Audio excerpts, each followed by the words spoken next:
السلام علیکم ورحمۃ اللہ وبرکاتہ۔ نحمده ونصلی علی رسولہ الکریم، اما بعد۔ محترم سامعین و محبان وطن،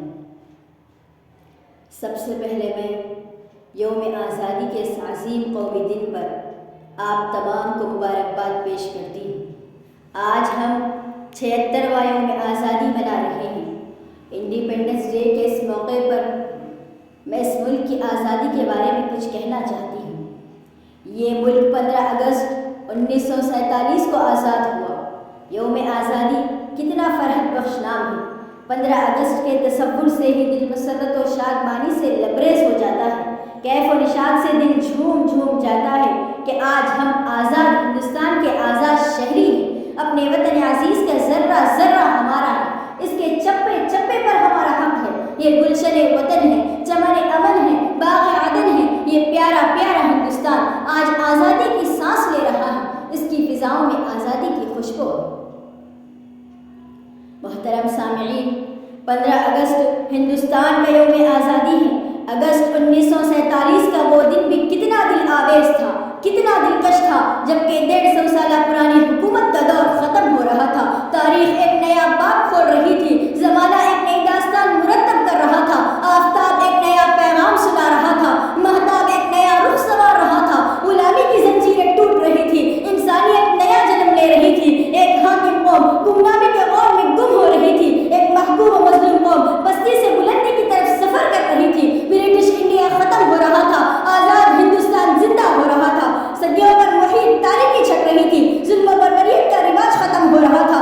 یہی وہ دن تھا جس کے لیے لاکھوں ہندوستانیوں نے قربانیاں دی تھی، یہی وہ دن تھا جس کے لیے تحریکیں چلی تھی، یہی وہ دن تھا جس کے لیے جیلیں بھری گئی تھی، یہی وہ دن تھا جس کے لیے ودیشی سامان کا بائیکاٹ کیا گیا تھا، یہی وہ دن تھا جس کا خواب بھارت کی جنتا نے دیکھا تھا، یہی وہ دن تھا جس کے لیے ریشمی رومال کی تحریک چلی تھی، یہی وہ دن تھا جس کے لیے آزاد ہند فوج بنائی گئی تھی۔ محترم سامعین، یہ حقیقت ہے کہ اگر ہندوستان کے غیور علماء 1857 کا انقلاب برپا نہ کرتے تو ہندوستان کی پشمردہ قوم میں آزادی کا شعور بیدار نہ ہوتا۔ اگر انگریزوں کے خلاف اعلان جہاد نہ کرتے تو مصر، عراق، الجزائر، سوڈان اور لیبیا میں حریت پسندوں کے حوصلے بلند نہ ہوتے۔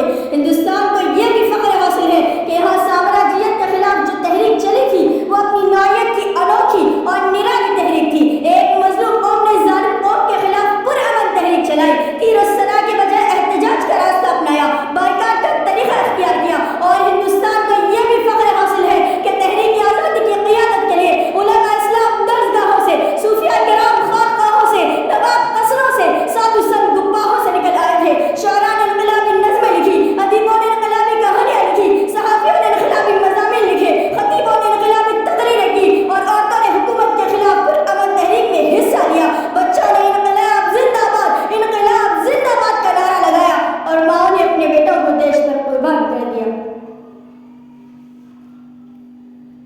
محبان وطن، سب سے پہلے دیش کی آزادی کے لیے قدم آگے بڑھانے والے، سینوں پر گولیاں کھانے والے مسلمان تھے۔ کیا تاریخ شاملی کا میدان بھول سکتی ہے؟ کیا تاریخ ریشمی رومال کی تحریک کو فراموش کر سکتی ہے؟ تحریک آزادی کے میر کارواں شیخ الہند مولانا محمود الحسن دیوبندی نے اپنے شاگردوں کی پوری فوج لگا دی۔ جمعیت علماء ہند نے علماء مفکرین کو قائدین کا جتھا بنا کر میدان میں اتار دیا۔ ایک طرف مہاتما گاندھی، جواہر لال نہرو، لال بہادر شاستری، سبھاش چندر بوس جیسے تحریک کے نیتا تھے، تو دوسری طرف مسلم لیڈران میں شیخ الہند، شیخ الاسلام، مولانا آزاد، مولانا محمد علی جوہر، شوکت علی گوہر، حکیم اجمل خان، مفتی کفایت اللہ، مولانا محمد میاں، جنرل شاہ نواز، مولانا حفظ الرحمان اور لیاقت علی خان، مولانا شبیر احمد عثمانی، ظفر اللہ، شعراء میں مولانا ظفر علی خان، جوش ملی آبادی، علامہ اقبال، انور صابری، مولانا حبیب الرحمان لدھیانوی، عطا اللہ شاہ بخاری جیسے عظیم لیڈران انگریزوں سے ٹکر لے رہے تھے اور تحریک آزادی کی قیادت کر رہے تھے۔ محترم سامعین، ان بزرگوں نے، ان لیڈروں نے وطن کی آزادی کے لیے مسائل و آلام کی وادیاں طے کی، ظلم و ستم کے زخم کھائے، بھوک و پیاس کی شدت برداشت کی، جیل کی صعوبتیں جھیلی، نظر بندی کا عذاب جھیلا، سینوں پر گولیاں کھائی، پھانسی کا پھندا گلے میں ڈالا، سر پر کفن باندھ لیا، اور وطن عزیز کی آبرو کے لیے اپنی جانیں قربان کر دی، اپنا آرام و سکون غارت کر دیا۔ انگریزوں نے تحریک آزادی کو کچلنے کے لیے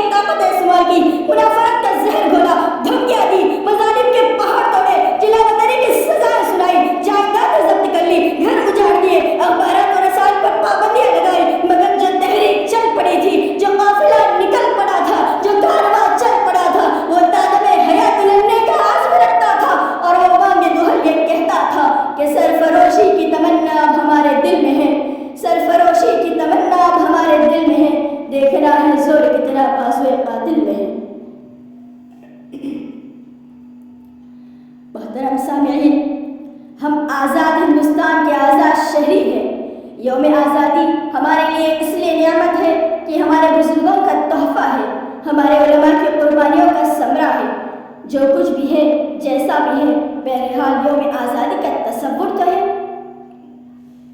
آئیے آج ہم عہد کریں کہ اپنے بزرگوں کی میراث کو بربادی سے بچائیں گے، شر پسندوں کے شر سے وطن کو محفوظ رکھیں گے اور ہر اس ہاتھ کو توڑ دیں گے جو آزادی کی علامت کو مٹانا چاہے گا، ہر اس آنکھ کو پھوڑ دیں گے جو اس میراث کو گنوانا چاہے گا۔